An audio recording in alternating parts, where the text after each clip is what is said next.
Okay, this is really funny. I am an idiot.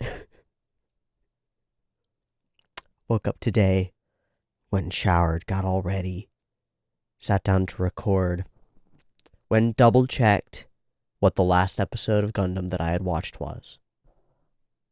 Saw that it was 42-43. Thought, okay. Pulled up the next episode. Saw the title of the next episode, was like, that's really familiar. Okay, whatever. Started recording. All right, it's been 6 months. We're going to pretend that it hasn't. We're just going to dive in. We're going to get going with Gundam.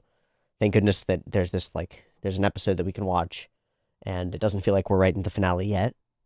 Let's go ahead and watch it. And I start watching it, and it feels really familiar. It's like, is this familiar because we're echoing things that have happened in previous seasons? Or is this familiar because I saw the preview for it? 5 months ago, in the middle of fucking December, I recorded an episode of Double Zeta Gundam. And then I had to go because there was a thing going on with a doctor. We had to go get the equipment for a sleep study. And so I finished recording and I closed it all up and completely forgot that it existed for the rest of my life.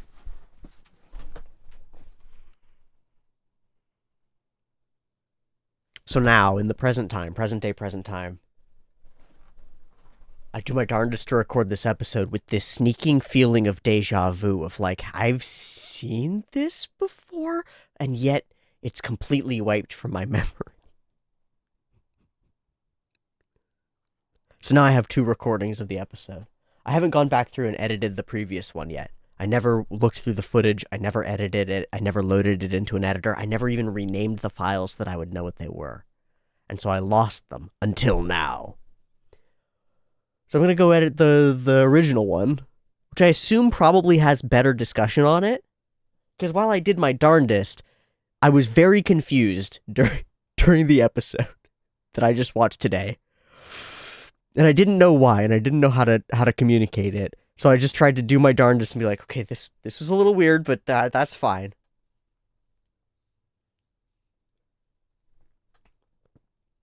Maybe I'll splice them together into a super idiot version where it's me reacting and also me reacting sometimes.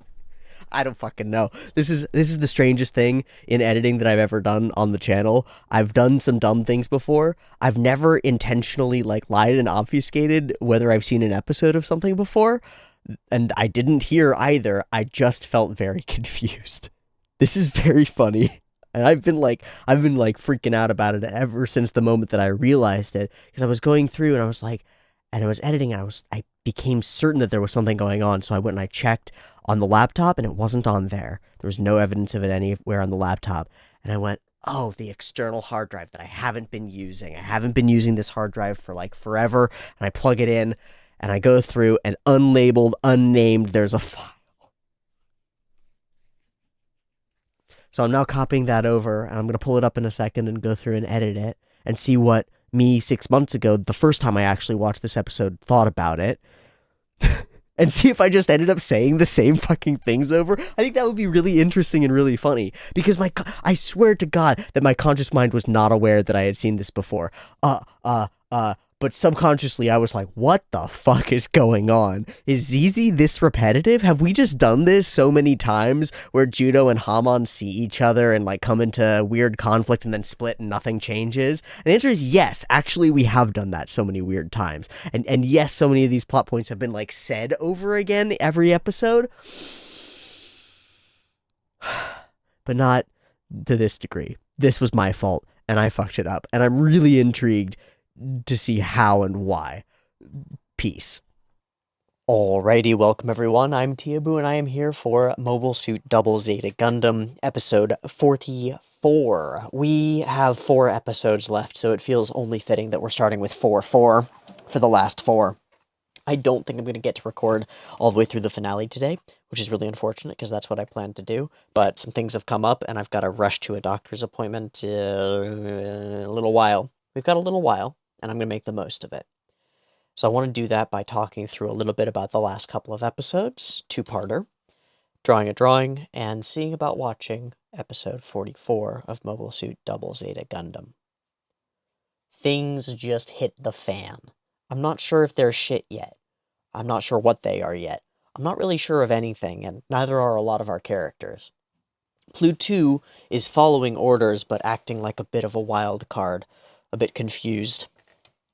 She fired upon the building that Haman Karn was in, saying, "Die, Haman Karn!"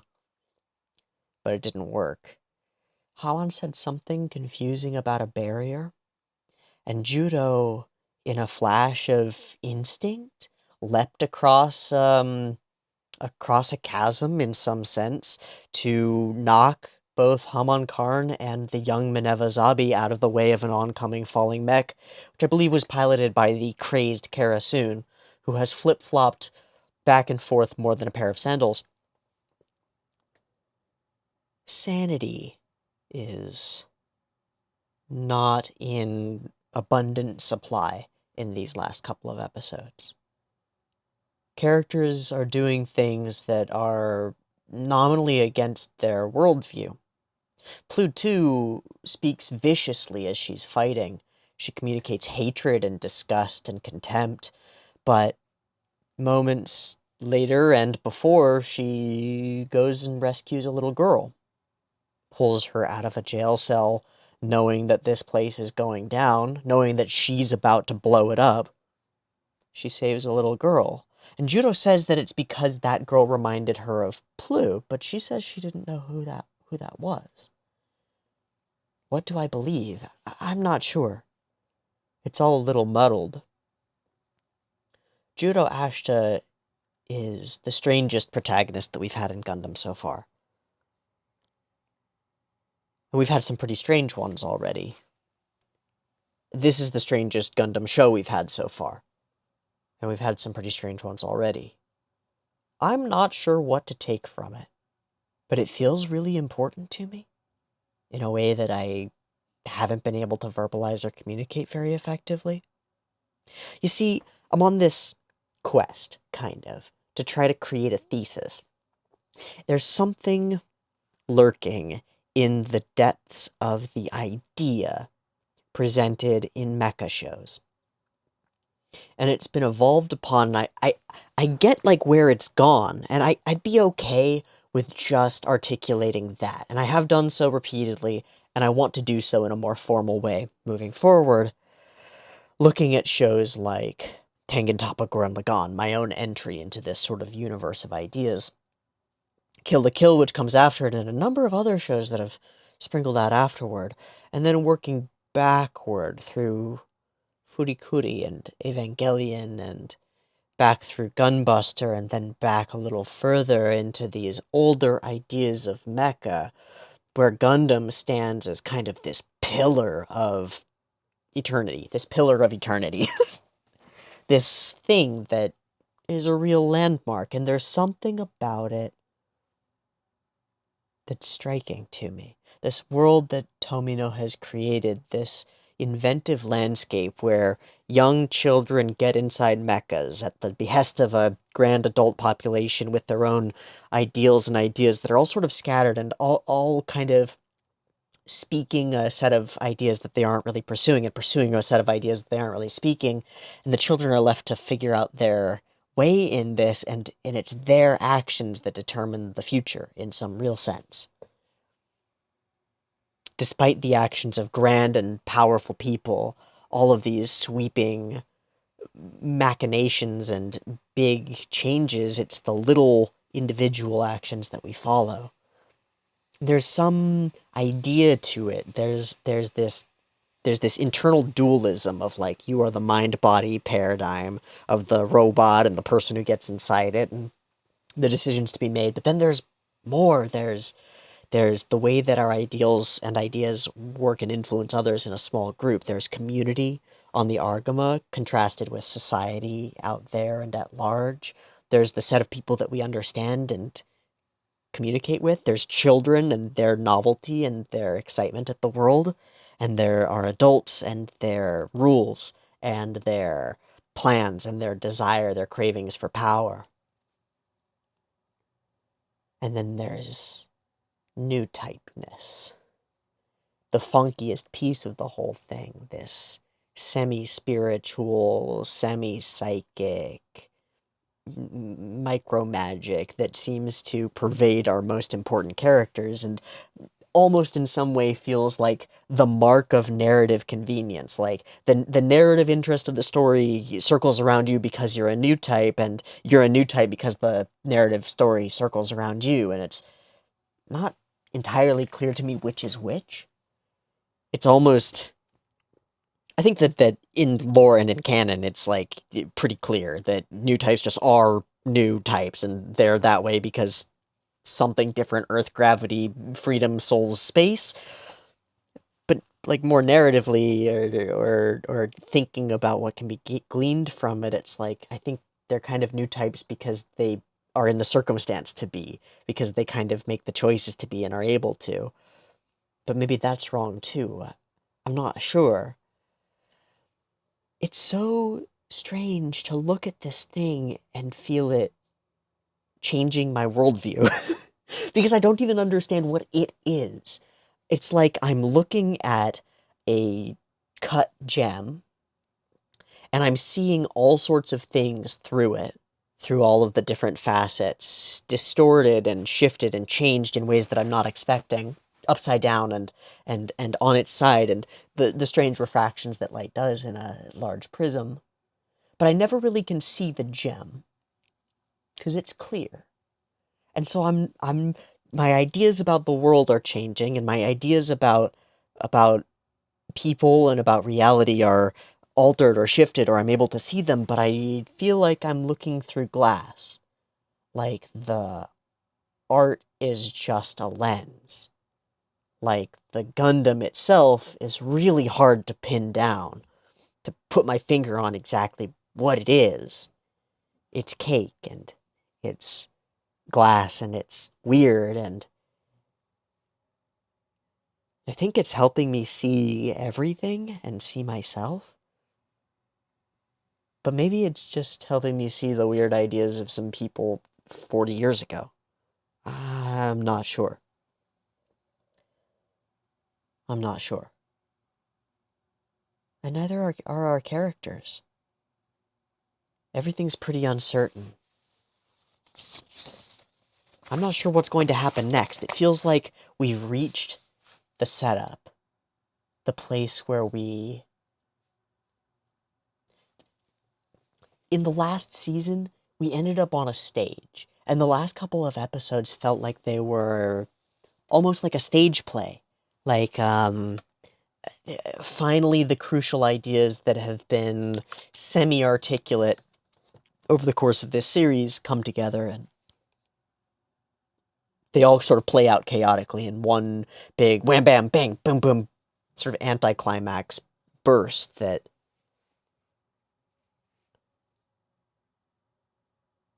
led us to now.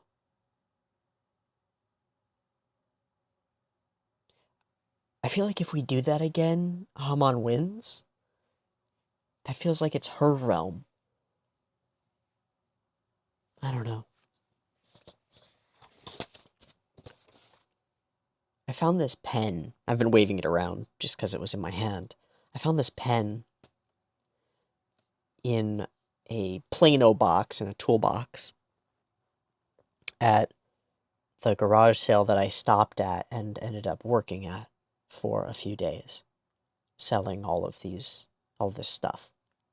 I found all this, just drafting stuff, and pens, and ink, and oil pastels that I've had to throw away because they were making my room smell horrible. But I've been drawing with the pen, and with ink, and I've been experimenting with texture and shape and line and figuring it out. And it's so interesting to switch from one medium to another. It's so interesting to feel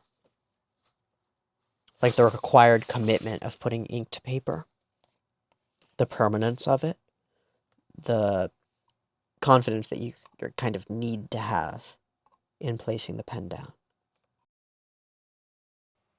Alright, here we go. Clash. Glemmy has made his move and looks to oust Haman Karn. Haman Karn puts her trust in Karasun, of all people, to squash that.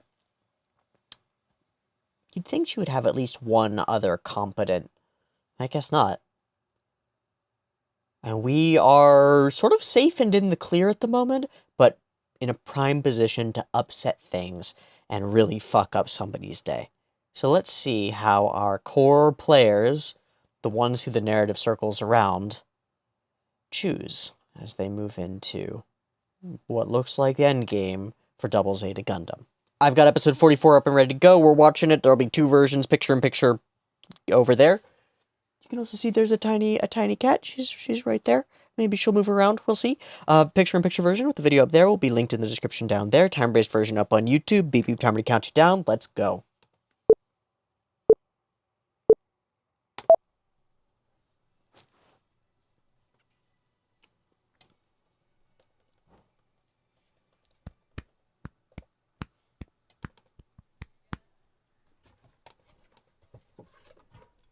I'm going to indulge in an angry water.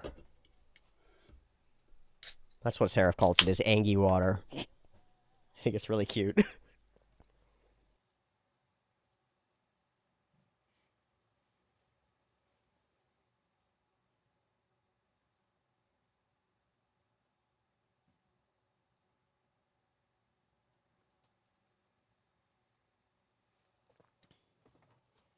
I was thinking earlier that there's something maybe beneficial about watching Gundam on a smaller screen. I don't know why, but it feels more right to watch it on a small screen.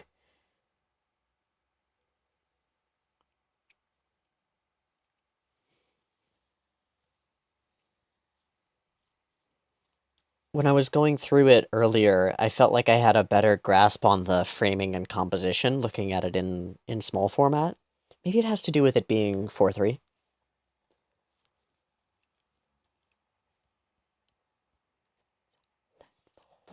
I have a little bit of tea left.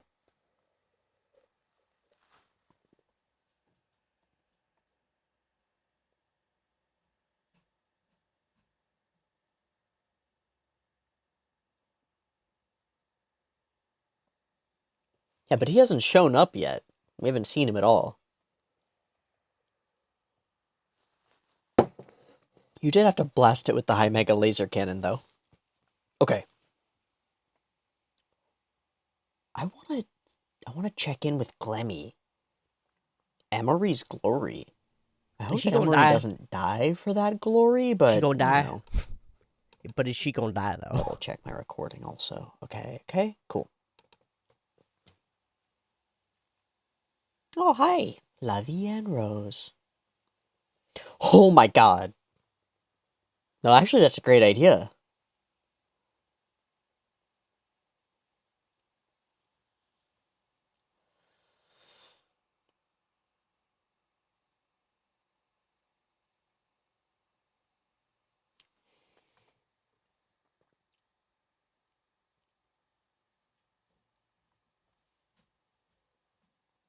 Okay.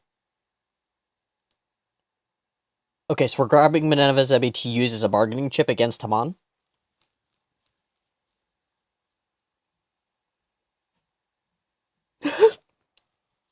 No.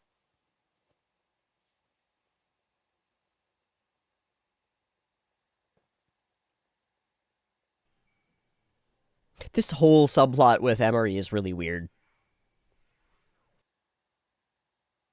Man, we are just doing asteroid morphs all the time now. We establish it once as a possibility, and it's always. How dare you judge me?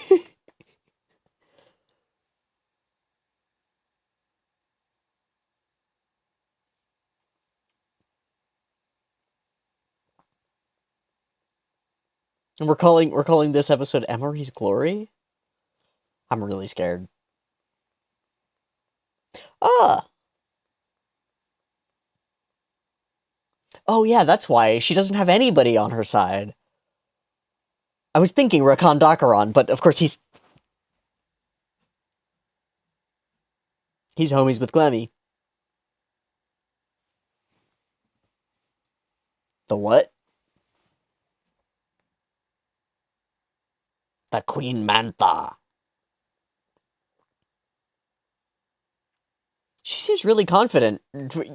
Yeah, She's been but so unreliable, yesterday my she was guy. not. She was like not okay. She's really a wild card.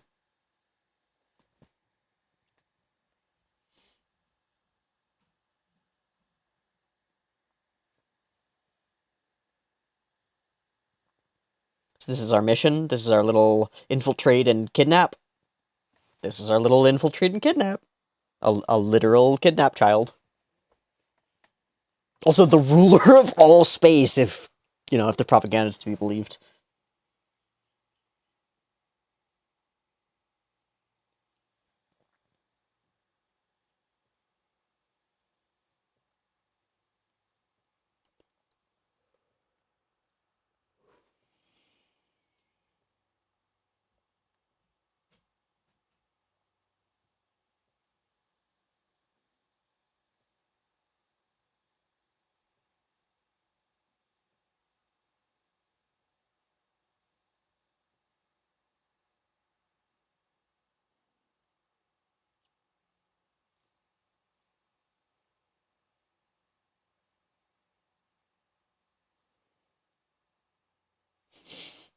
Yeah, we should sit this one out. Okay. It seems like a strange decision. But Okay, okay, I it think this will makes go sense, I fine. guess. What am I looking at? Oh, is that the inside of the side? I couldn't orient at all.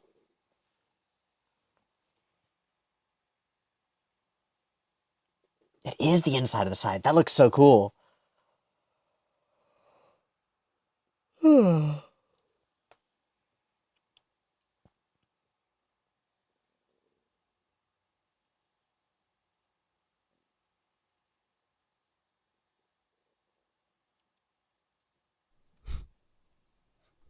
My fried boy. My fried Wait, what? boy.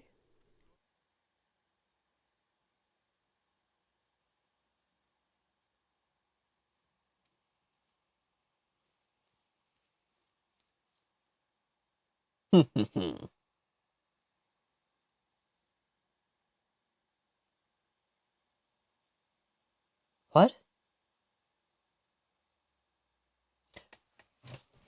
Over enhanced. What does that even What? mean? He's I'm been sorry, excuse fried. me. I'm sorry. How on? What? Did she just do like a hypnosis trigger thing? Like the third flower in the vase is blue. Whoa! Holy fuck! Fuck. That's terrifying. Grenades?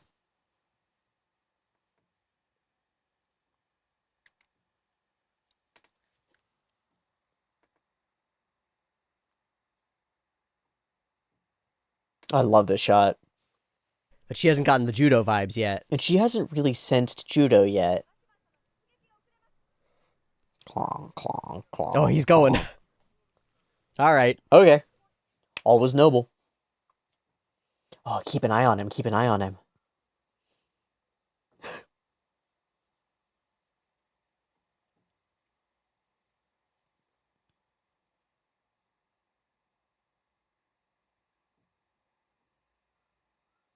It worked. They peeled off some of their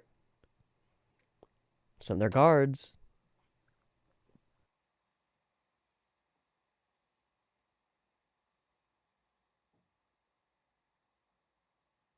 Nice. Yeah. And now you're proud of him. Oh, shit. Eat your lettuce. Whoa, She she... wants Haman? Haman is the one she asks for comfort? Oh, I thought they were going to be in the armor suit. Damn it. Vibes. Someone else is here, too.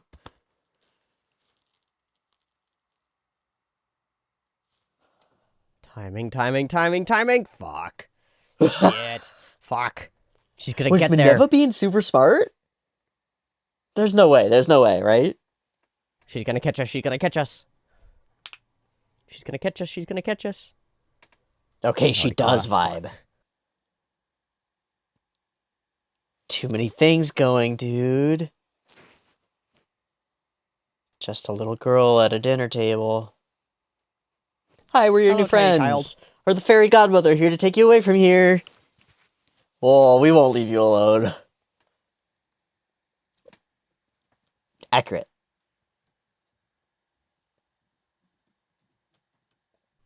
No, we gotta get out of here, dude. Dude. She's coming. Vibes, though. Hontoni. Like a little girl, like a little sister. Oh shit. Are we gonna set it up? We are setting it up! It's just like it! What's that? Of course it was me, bitch.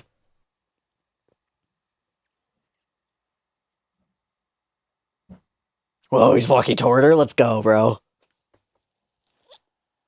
You finally decided to join me? Oh, okay, no.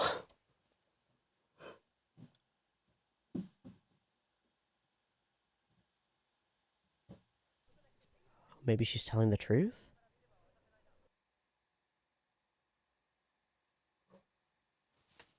No, I made fun of him for the whole fucking series. Yeah.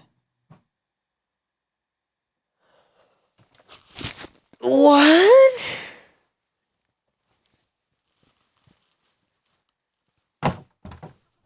I mean, and what of you? Are you not? I agree. Yeah, I believe him on that.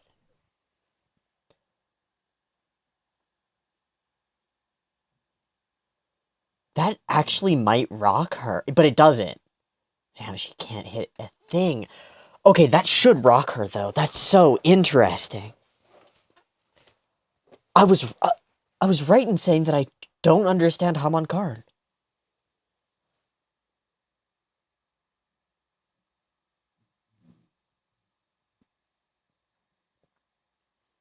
I know. Ah.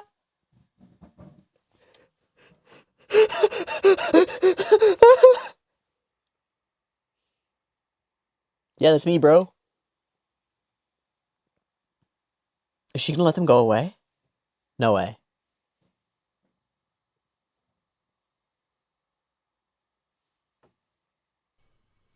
Will she order him to let them go? That seems like crazy time. Alright, we're in the boat. Will you, though? Minerva Zabi's in it.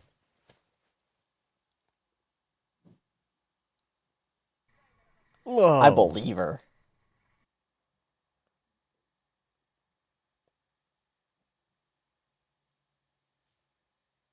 Again.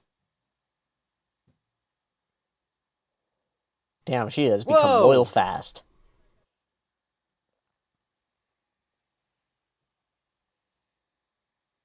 That's not, like, the only problem with your whole thing, though. Yeah, she'll kill you and kill all of us. Whoa. Fuck.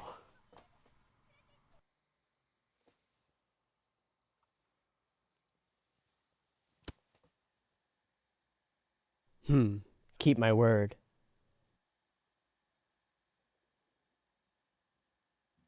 Yeah, she could still just shoot you. But she doesn't. Okay.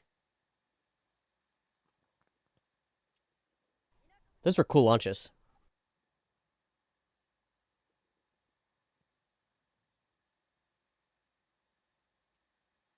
What a strange event. Do we believe that she would have shot down Minerva Zabi? Yeah. Yeah, actually. Yeah. That's familiar. Feels like we did that once before, like a long time ago, something very similar. Except it was much sillier.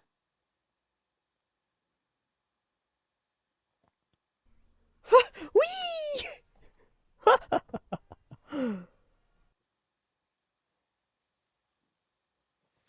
We're doing our scaled space battle stuff.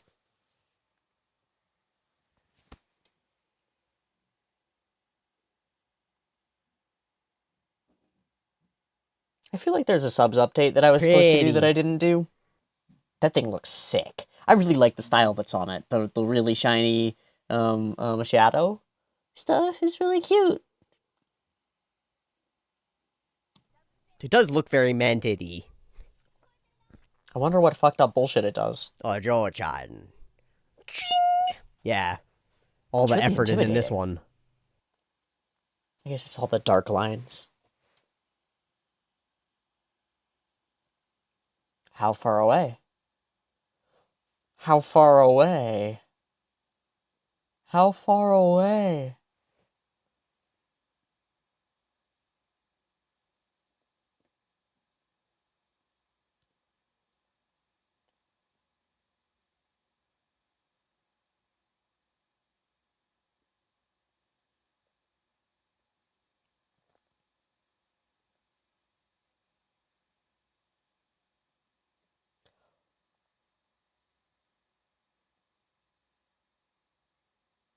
Whoa!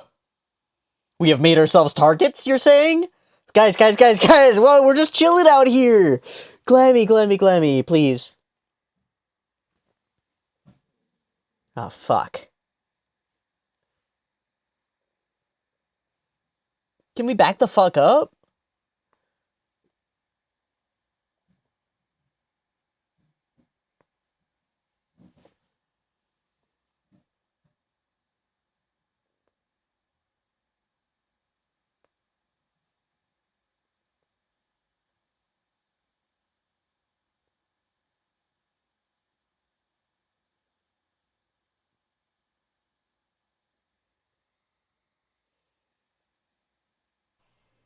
A high of what, though? The chase! The battle! So, she views Glemmy as dangerous precisely because of how fucking simple he is.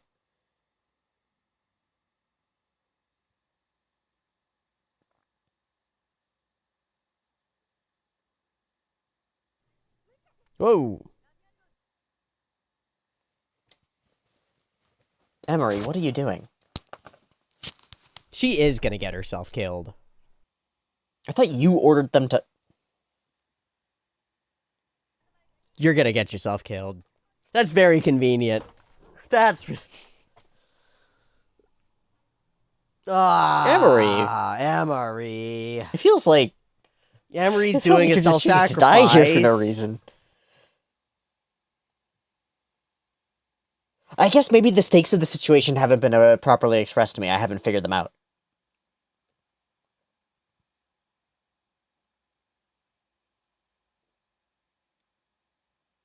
I guess the direct threat against the Argama doesn't feel...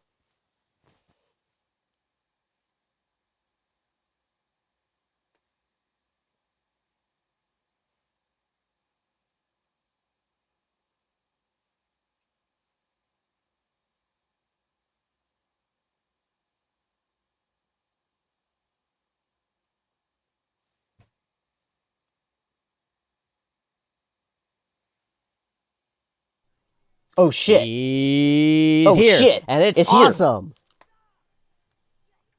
No. No. Yeah, one enemy with a bajillion bits. Or sparks, or That's a whatever they're bad called now. news. Ah!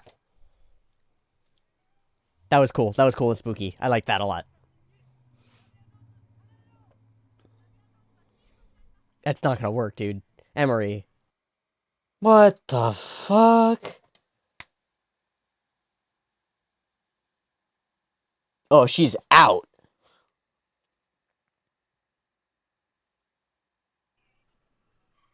Fuck! Oh, that's much better. That's actually fucking cool. Fuck yeah! Emery. Did Emery just fucking do it? No, she just bonked her in What? the back. Uh-oh. Queen What you gonna do Mantha. about it? Kill me. Please don't. Please don't murder me. I feel like that's supposed to be Queen. This whole These episode launches has from the suits suits have been really cool disappearing. this Have you episode. noticed that? It feels different.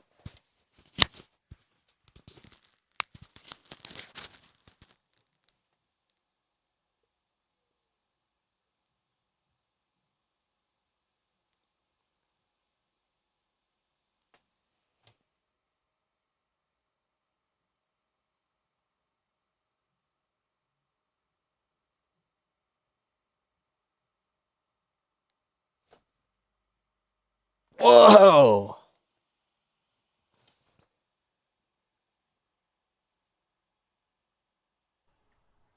I don't know, man. Dude, get the fuck out of there. I don't know if it's cowardice. Oh shit, Is she that just hit it from all bits angles. just shooting from all directions? Damn.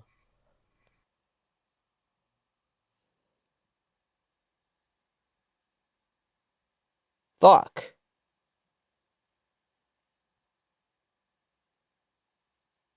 Yeah, I feel like maybe Pluto has gone too far. I don't...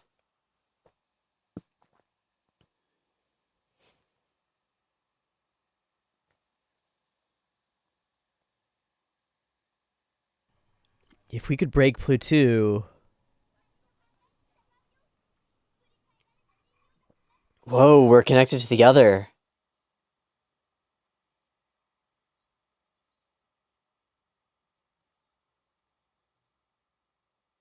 A wild card indeed.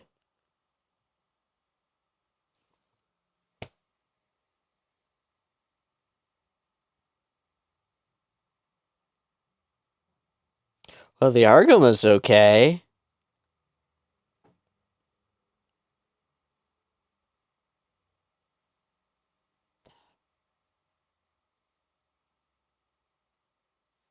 She's beginning to question... Wait, who is attacking her? Oh wait, no. Who is that? Is that Mashimir and friend? Yeah, it's Mashimir and friend. Whoa, what? Oh, yeah, I guess that makes sense.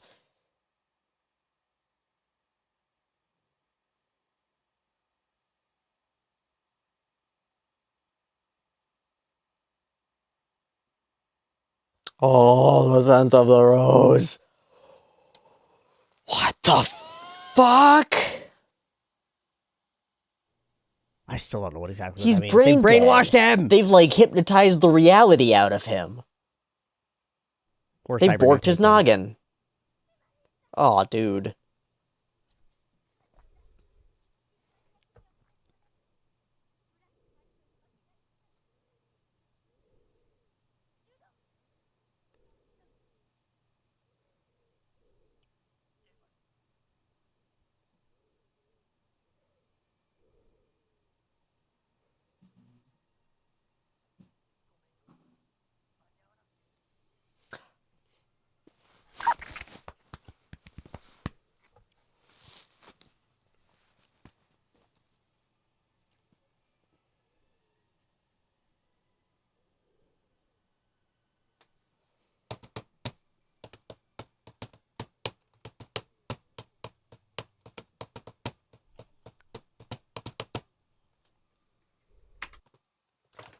Okay.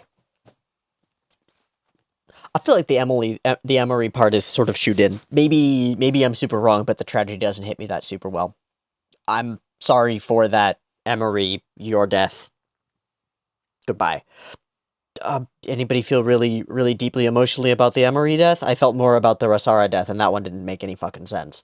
This one at least made sense, but I don't really get what she was doing or what the stakes were. It didn't track to me. What I'm going to focus on is, like, I'll give it its due. This feels sort of shoot in as like a single episode, and now we move into Endgame, I guess. But there are some still extraordinarily fascinating elements of this episode. I will say that there are some really cool sequences of traveling through these spaces. I really am enjoying the smaller screen and getting a look at the overall framing of and composition of each shot, it feels more coherent to me than watching it on a big screen, and I might continue doing that for exactly that reason. I really like the look of the Queen Mantha, whatever it is. Emery makes some decisions that I don't fully understand. This shot, I didn't understand what it was. But then having, like, realizing that it's the inside of the side at night, oh my goodness, it reminds me so much of coming into an airport at night and passing by the city lights. This speckled scape of drifty, sparkly lights out there that aren't really coherently anything, but then as you zoom past them, they've got at least a grid pattern to them. That's awesome. I think it looks really freaking cool, and I think there are some moments when these characters fly through that look really awesome as well. Specifically when he rolls up and drops the grenade, there it looks very straight out of Peter Pan. Little odd. A new rose. I give this rose to you, and it's all a back and forth call and response hypnagogic pattern bullshit thing. He's been brain morphed. Brain womped. There's nothing to him. I've given this rose the scent of my skin and my life's breath, and I say to you now, go forth. And he goes, beep, boop, bop. And then she pulls in his handler like, hey, keep an eye, he's really weird. He's been over-enhanced. I don't know what that enhancement consists of, but holy shit. Okay, so we fly in, zoom, Peter Pan, bonk. Yeah, that right there feels very Peter Pan-y. But it also, something about that, just in my mind's eye, is so terrifying. Humans just flying around on gyrocopters, throwing grenades willy-nilly is so scary. I mean, a huge number of deaths in the current Ukraine conflict have come from drones dropping grenades. Mexico's doing it, the cartels are doing it all over. It's really effective. You know where somebody is, you find them with a drone, you drop a grenade, and then they're not there anymore because you made the whole space around them go boom. Awesome. I just can't help but think I keep seeing videos of people on those, like, drone platform things that you can ride around on and actually fly, sort of fly and hover. Welcome to the future. It's fucking wild. Just riding around on one of those. Don't even need to deal with the recoil of a firearm. Just have a bandolier of grenades and chuck them where you want to. That's scary. That's scary. I don't like it. I don't like it. Bad Gundam. The horrors of modern warfare shouldn't be in this Real Robots Modern Warfare series. Okay, I guess maybe they should. I think this scene right here is really striking to me because of the lighting on Haman Karn. I'm curious about all of the scenes where robots take off. I'm wondering if it was a corner-cutting measure to make them sort of disappear in flashes of light, because it's a distinct style that the episode takes, having a lot of them sort of either disappear or just sort of float away in flashes of light. But there's tons of incredible animation throughout the episode, so I don't feel like it's a budget cut thing. Or maybe it's a budget cut thing to make for that wonderful animation. Minerva Zabi's just a child, it seems. Just a little girl. Haman Karn realizes what's going on, and so our stage as set, and this is where it sort of feels like that stage to me. The lighting in here is just right for those moments when things went wild in Zeta. But there it was like deep in the depths of a location and a three-way standoff with multiple guns and a literal stage and stuff. So we're not there yet. This is like a preamble. This is the pre-act. Child, stay with me, please. She may be the heir, but she's still just a child. A regular kid, really? And so Judo's decision is made. A regular kid. We save those. They get caught up in this conflict in all sorts of ways. Bam. And Haman Karn is here at the doorway. I thought it was you. Damn you at a time like this. And for the first time, he rushes toward her. Not to attack. And she puts away the gun. I thought, and I said it, I thought she was going to take this as convincing, right? Because she's been convinced that he's going to join her all throughout. We are birds of a feather. Of course, you can't resist this call to the thing that I've offered you. Aren't you full of spirit? Return her and I'll let you leave. That's a lie, and it's... that she snaps, like, out of the puppet master mentality that she's always in. She snaps at being told this. Like, stop it. I have enough to worry about. And she finally, like, breaks down and explains herself, and I think it's what she actually fully believes. I think that's what we really break through here. This is what Minerva I'm sorry, this is what Haman Karn believes. And some of it is purely logical and makes perfect sense, and then we have to ask the additional question, which is, does she believe this because she really believes that it's true, or does she believe it in part because she needs to believe it because it justifies her actions, right? Glemmy Toto, who she's ushered up through the ranks, she sees as dangerous, but she could have stopped him at any point, right? I think so. Like, really could have. If she really saw him as that big of a problem, she could have. Maybe she was indeed blindsided by his choice. I'm not certain, but it seems strange. It's very convenient that Glemmy's greater evil,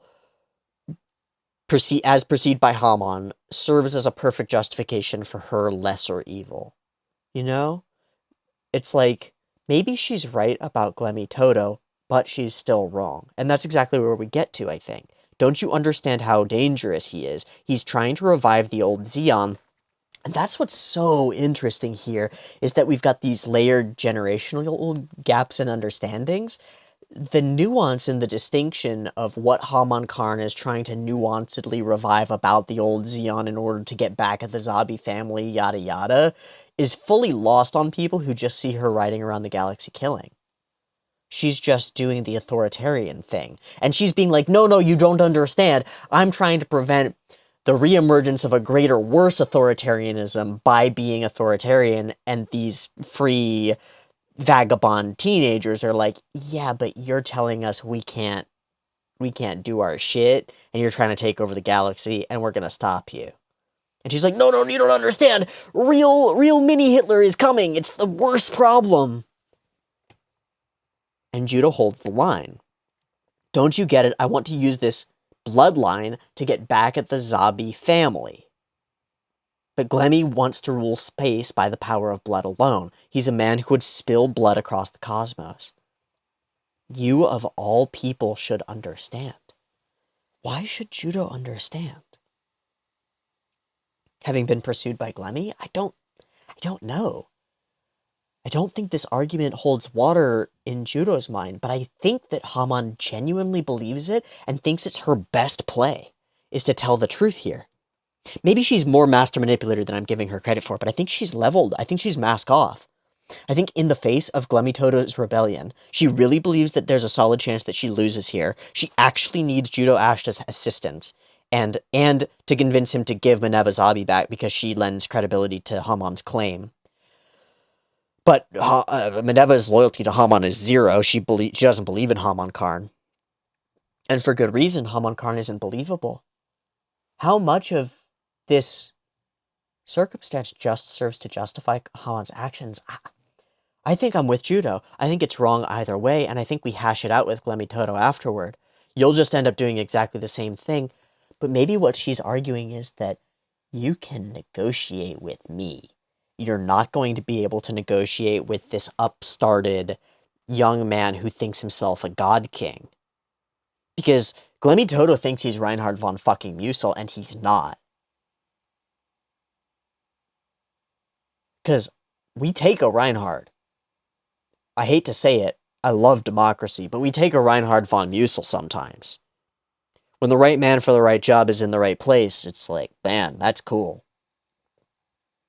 I don't think we take a Glemmy Toto, and I don't think Glemmy Toto listens to reason from the other side. I think she's right in some ways. How do we navigate this scenario where Haman Karn's push toward a lesser evil is actually correct in some manner? Oh, we don't fuck around with that. We take down Haman Karn and then we take down Glemmy Toto. Neither of them should be in positions of power. Both of them are bad and wrong. So we walk away from this and we make no deals with nobody. You'll end up doing the exact same thing. The lights come on, you're wrong. He goes, no, I understand. It will be the exact same result. And I think he's super right about that, too. Does the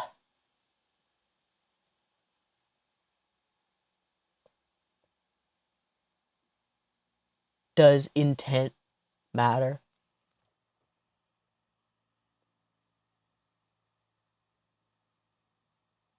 At a level like this? When an action is going to resound, and it's an action that's going to resound in violence, in bloodshed across the galaxy. It's a set of actions that establishes a hierarchical, bloody, authoritarian structure with force. Does it matter that she's doing it so that a perceived greater evil is prevented? I don't think so. It's still the same thing. The result is the same, he says.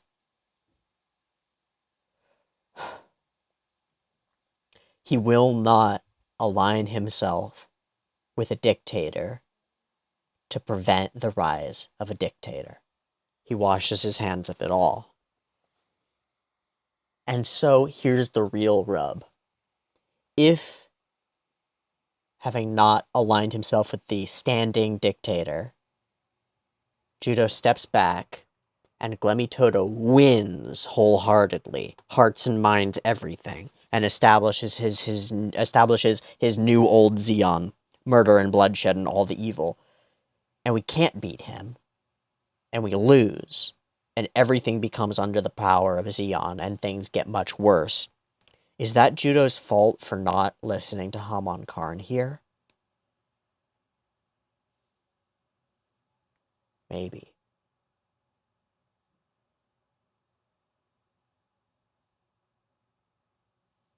Do we decide here? It'll be the exact same result. Like, the consequences will be the same, and so I can't stomach any of it. It's very util sounding, but it's like we're really acting on principle here and hoping that things shake out. We can't really do a cohesive utility calculation because the argument that Hamon is making, if we believe her, is that her rule will be better in some broad sense than Glemmy Toto's more bloodshed-filled galactic conquest. But we're deciding on principle, no, we will not align with you because you are evil. Because you are wrong. Because this set of behaviors, even if you claim your intentions are noble, the set of behaviors you're engaging in are negative and destructive. And so we will not align with you. I find it really philosophically interesting. I'm really curious about it. Blam, blam, blam doesn't hit him. And then we have this face-off second hand. Don't, or he'll be killed. I won't shoot you.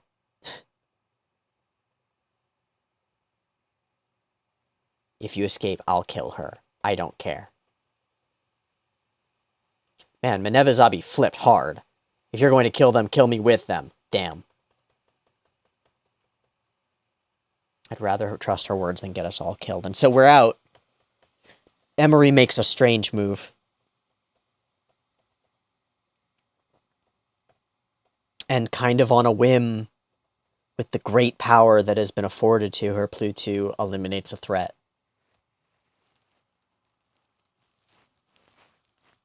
It's a cool fucking mecha. It looks like Frieza. It looks like Frieza. It's so interestingly animated and drawn. I'm really excited to see it get dark and spooky as we move forward. So we have a funeral for Emery. It feels like we had a funeral in this episode toward the finale last season as well.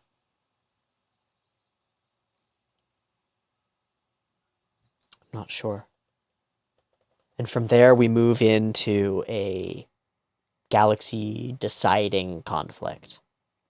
A battle between Glemmy Toto and the combined forces of Hamon Karn, with Judo Ashta and the Nail Argama caught in the middle of it all, and Earth Federation forces on the way with an unknown arrival.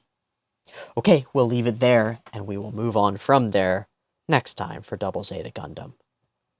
Weird way to enter into Endgame. But with the stage so perfectly set, I was kind of hoping we'd get on stage this episode, but it feels instead like we've just set it.